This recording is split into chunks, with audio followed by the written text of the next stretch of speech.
A listener once told me it's tough being a Boston College fan, and they don't understand why sometimes they spend their weekends rooting for a team that only breaks their heart. This weekend was one of those weekends where BC could not do anything right, and it was really, really hard for a lot of folks out there to follow along with this Boston College team. We'll get into that and a lot more on today's Locked On BC.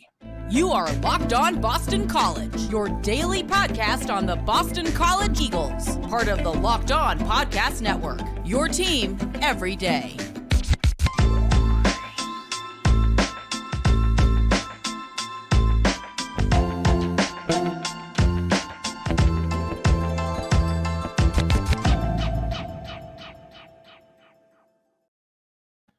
Locked On Boston College. This is AJ Black here. Well, there's weekends where things feel great, that things are really humming along, and you're feeling like, hey, BC is doing great. And from last Saturday until this Friday, it was one of those weekends. Weeks, excuse me. You had that amazing win over NC State. You had a good win over George Mason in the Paradise Jam. But on Saturday morning, turning into Saturday afternoon, all of that went to heck in a handbasket as BC football and then BC men's basketball put together a weekend that many of us are going to want to forget. So let's kick it off by talking about the football team. You're heading over to play your arch rivals, another Catholic program that you have a long history with. You're coming off a high against a ranked win team against NC State. And what do? You go out there and you get absolutely blasted by the Notre Dame Fighting Irish in a game that it was never more clear how different the talent roster, the difference in talent is on both of these rosters. Okay. Notre Dame went out there and smacked BC in the mouth. They played more physical, they played clean football, and they did it in one half. We'll get into why. But BC was down 37-0 at halftime. Why did this happen? Well, let's look at it. First of all, Emmett Moorhead, who I think most of us were really getting excited about, had his coming down, his falling out of the sky game, because it was very clear that this was not his game. He had 5 turnovers. I think it was 2 fumbles and 3 interceptions. His leading receiver in this game was Zay Flowers, who was tied with Benjamin Morrison, a cornerback for the Notre Dame Fighting Irish. He just looked completely lost. And a lot of that was the offensive line having an absolutely atrocious game, but also he just looked like confused. He looked like he just could not understand how to get through Notre Dame's defense, and he made a couple passes that were pretty decent, but he also made quite a few passes that were like, whoa, okay, Emmett, chill. This is not what you should be doing right here. So after every game, we're going to stick with the offense here for a second. On Sunday mornings, it's my new, instead of reading the newspaper and a cup of coffee, I open up Pro Football Focus and I look up the grades. And, I sip my coffee and I'm like, let's see. BC is near the bottom of the country in total grades. What do they grade out for this game? Now, we've seen some really bad games this year, whether it's the UConn game or the Wake Forest game or the Rutgers game. You've seen different ways where games have just been terrible. But you look at the Pro Football Focus grade for this game and you gulp, because it was not even close. The worst game played by BC this year. When you look at the offensive line specifically, who I know Jeff Hafley said had the flu this week, that they were not practicing this week, which believe me, I get that. I'm not here to like rip everything. I think there's a piece of that's valid, but in the grand scheme of things, you got to play, right? the 5 offensive linemen, I mean, minus Ozzie Trapillo, who let up a sack and a strip fumble, he graded out okay. The other ones, holy moly, with their grades abysmal. I'm talking like you see usually like a bad Jack Conley game and it's ranked, he's got like a 46 or a 47. BC, like Jackson Ness was graded a 22. Drew Kendall was like a 26. They were all 4 of them were all down there. And that tells you how bad the offensive line played in this game. And when your offensive line plays against Georgia Tech, Notre Dame, and they play as poorly as they did in this game, you're going to get trounced. And that's exactly what we saw. I mean, when you, in the grand scheme of things, when you're looking at this offense, if you were to ask me, say, AJ, sit down, tell me a positive about this game. Tell me something that you saw. Almost every game this year, I could have told you something. The Rutgers game, hey, Zay Flowers had 2 touchdown catches. The UConn game, okay, so maybe not the UConn game, but mostly every other game, I think BC, there was like, I could glean something out of this. Looking at the Notre Dame game, I couldn't tell you a single thing that went right in this game for this offense. I mean, I got a picture up of Tajee Johnson making a nice catch, but it was 44-0 at that point, and he was pumping his chest and everything. I'm like, well, okay, dude, just chill a little bit here.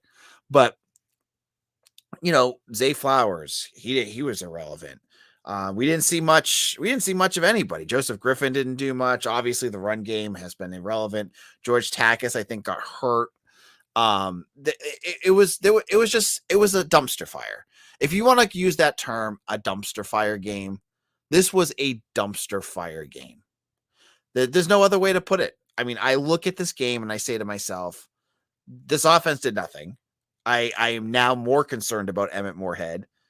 And you know, the one thing I wish I knew, and it would help because, you know, I'm a voice and I talk a lot, is I would love to know from Hafley, you know, what position groups got sick this week. He said, we heard from Trevor Haas that the entire offensive line was sick.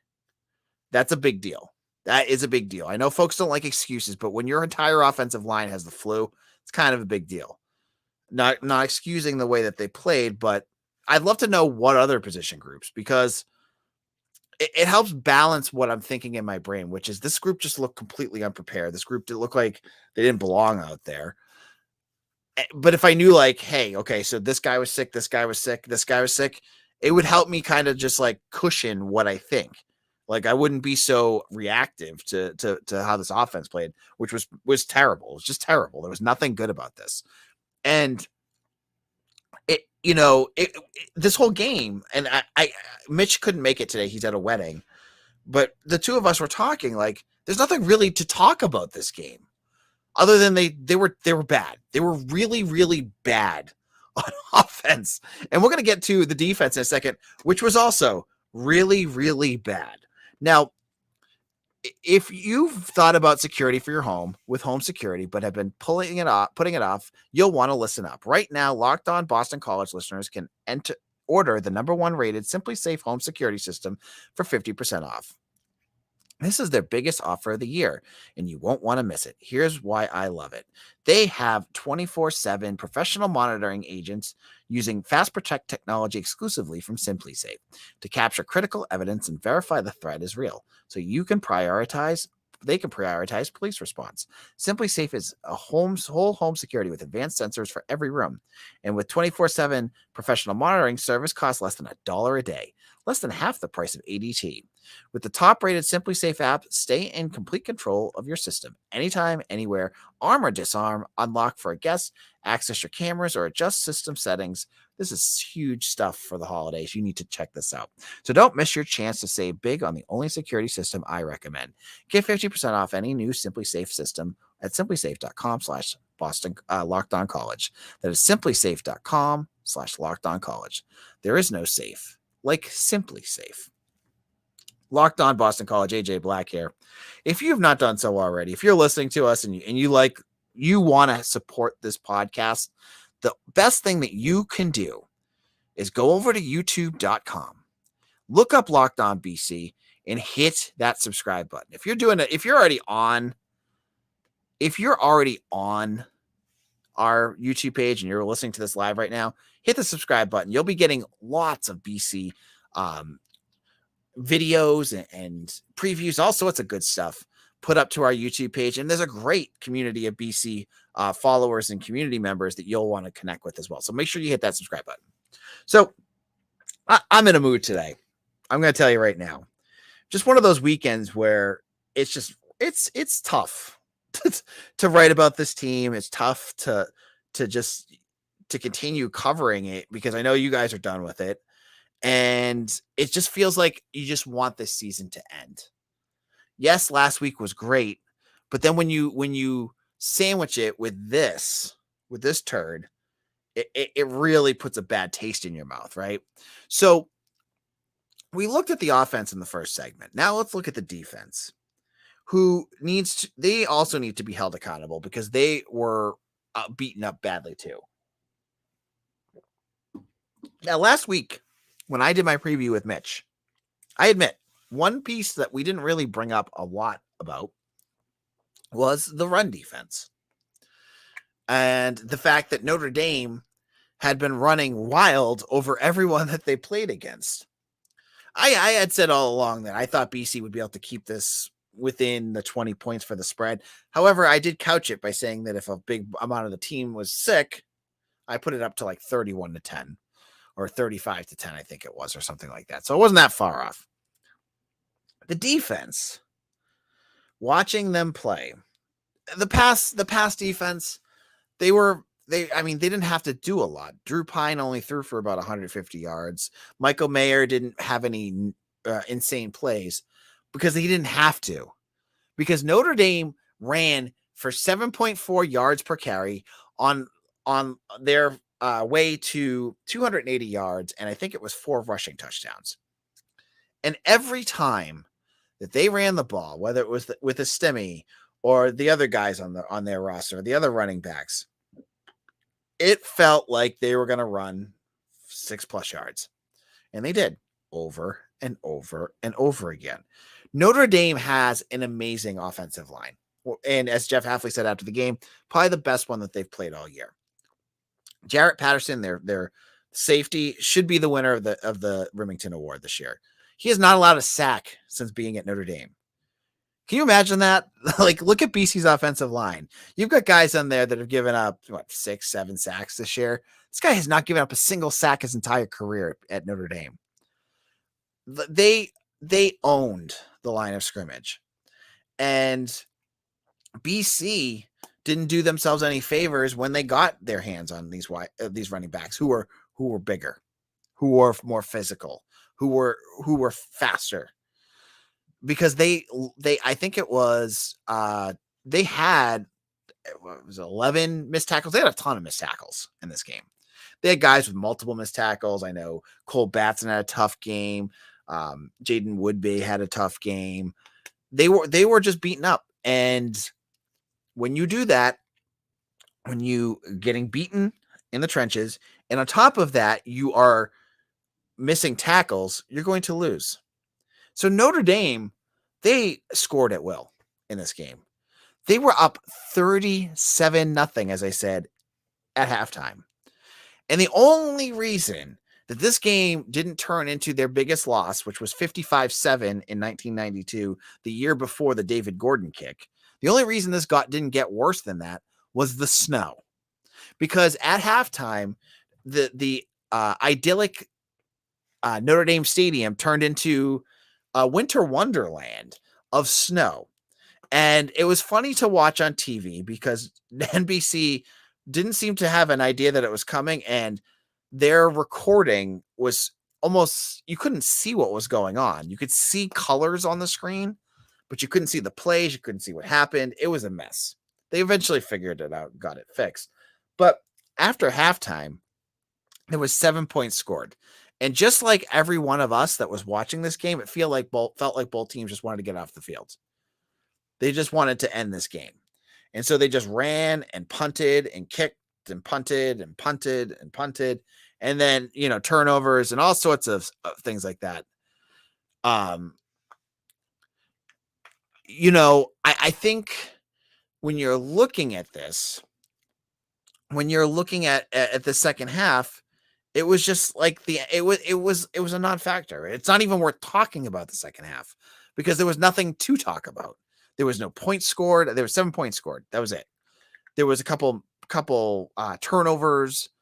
It was just a waste of time.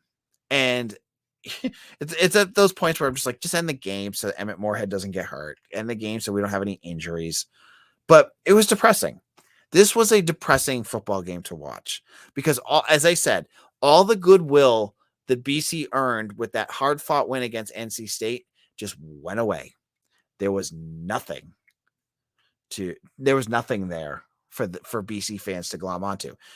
As I said with the offense, if you were to ask me, what was a positive? I for Eagle Insider, I usually go up and down the offense and the defense and give you my observations. There was really nothing to write about. They were just both so bad. They were so inept in this game that there was nothing I could say that didn't seem like, okay, well, how did the linebackers play? They were bad. How did the offensive line play? They were bad. How did the quarterback play? He was bad.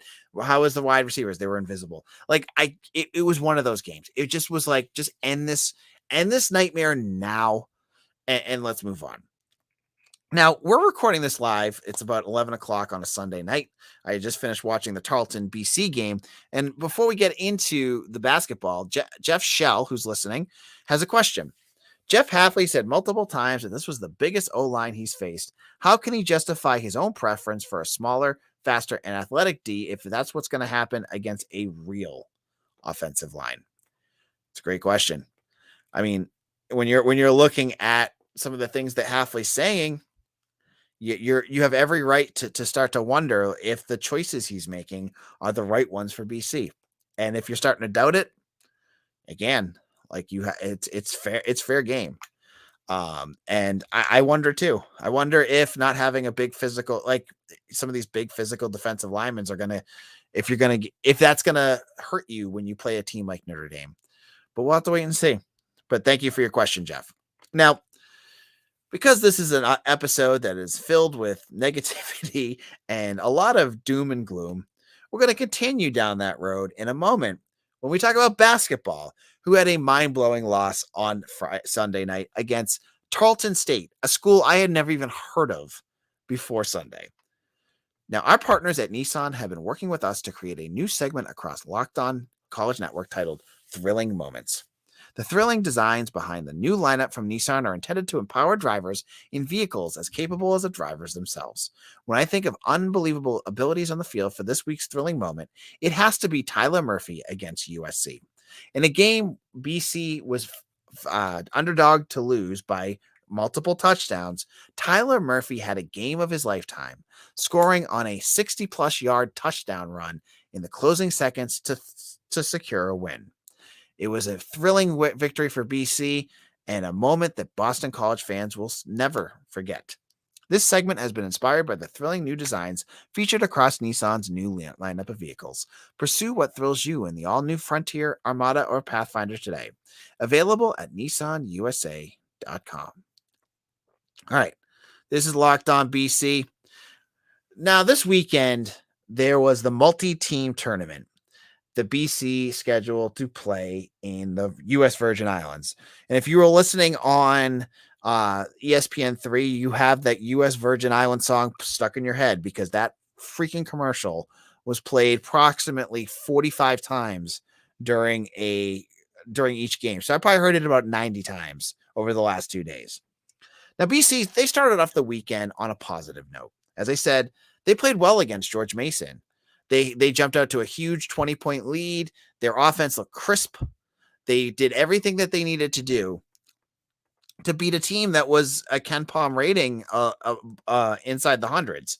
The BC was a underdog in that game. It was not something that they were projected to do much with. And it was nice to see them go out there and win from wire to wire. And that's exactly what they did. Now, that being said, on Sunday, they played Tarleton State, who's in the WAC, which I found out. I had to do some research on this because I'm going to tell you, folks, I love basketball, but some of these teams, some of these newer teams, I don't know anything about these guys. I had to do some research. So Tarleton State is a school in Texas, and they are in the WAC, and they played and beat Belmont in the first game of this tournament, which was an upset because Belmont's a traditional team that is a mid-major that plays really well, and they go out there and they beat them. Now, I missed, and I should have put more weight on it, that Tarleton also played, their only other major game this year was against Arizona State, and they only lost by a couple points. They were in control of that game. But I said, you know what? It's Tarleton State. Who's Tarleton State? My mistake there. This team was a defensive. They kept saying it over and over and over and over again on the broadcast because they should have, but they kept using that term anaconda. They were just hyper active on defense, and BC's offense had no clue what to do for that first half of that game. I think they scored 18 points in the first half, and it was 19 points in the first half. BC had 20 plus turnovers in this game, 22. And it was a game just like the main game where everything just kind of went unglued. Makai Ashton Langford got in foul trouble early, and I think he fouled out. It was a weird game to watch on the TV because the announcers were still trying to figure things out. It would look like it was being recorded in a high school gym because wherever they were playing in the Virgin Islands, they announced a audience an attendance of 900 people, one of which was definitely Mr. Langford because they kept showing him. But they seemed to not have any clue what was going on the court. He, I think, fouled out. And then DeMar Langford, who knows what happened to him? He had 0 fouls. And around the time his brother goes out, he disappears. And as we saw against George Mason, DeMar's a big deal for this offense. Now, all of a sudden, BC's down 4 guys again, and their offense, they look slow. Tarleton State just basically did whatever they wanted to them on offense. BC couldn't get anything moving, and BC started going to their bench, and they were getting so deep in their bench. They had Quinn Pemberton playing, Armani Mighty, who, as I've said all along, is going to be a project, and he's going to be a project, but I think if he can kind of put things together, he'll get better. But I mean, he was 3 for 9 from free throw range, but he was getting to he was being aggressive. That's positive. But it was another, like Tarleton State looked like the better team. You know, they're coached by Billy Gillespie, who's, you know, a former big time coach. I think it was at Kentucky. And, you know, it was, you're back to what is going on with this team. Now, they were out without DeMar Langford. They were mostly without Makai Ashton Langford. They were running an ugly starting 5 for most of the second half. And it was like CJ Penna, Devin McLaughlin, TJ Bickerstaff, Jaden Zachary, who was like completely invisible in this game, and Mason Madsen. Now, that's not what you want for your starting 5. This team desperately needs to get healthy. You need to get Quinton Post back. And I've only seen him for 1 game, but I'm telling you, I think Prince Aligbe needs to come back soon too, because they look flat. It's the second time in 3 games that this team looks completely flat. So we're going to have to wait and see, is this going to be a trend, and how can this team get healthy? Because they need the depth back. This was bad. There was a lot with this game that was bad, but I love to see them get, you know, their 7-foot center back. I love to see them get their young gun at the wing back. Those would be nice to see, but is that an excuse to losing to Tarleton? No, it's absolutely not an excuse. They're a good team. They look good, and you got to tip your cap and move on. Now, I believe the next game is against Wyoming. Again, I'll have to do some research because I don't know anything about Wyoming. I know they lost to Drake in the semifinals, and then BC will head home after that. But this is just another weekend of bad BC sports. You know, there's nothing you just every time that you hope things are going to get better, it feels like it doesn't. But you will have to wait and see. I was told on Facebook by a listener, and I won't say their name, AJ Black from Locked On BC. This was on my Eagle Insider Facebook page. Please stop being so negative and overreacting to everything about men's basketball team. You're not helping. I mean, my question I'm going to ask you is, what am I supposed to do? Like, am I supposed to say, "Oh shucks, they lost. They tried real hard"? I mean, they were down by 12 plus points for the entire game. This is my job. This is what I do. Like, I'm not here to carry the water for BC sports. I'm here to objectively tell you what I think. And yeah, I had a bit of a fan base to it too, but like, here I am. I'm telling you, this game was bad. I'm worried about the future of this program right now. Until they get healthy and show me something different, that's where I'm at. All right, on tomorrow's show, we'll get into some more about this football thing. Maybe I'm gonna try to get Mitch on. I'm gonna see if I get Mitch on to talk about it, and we'll talk even more about some things that are going on as we're into the final week of the football season. I think so many of you are saying hallelujah to that. This is AJ Black. Thank you all for listening. We'll see you again soon. Take care.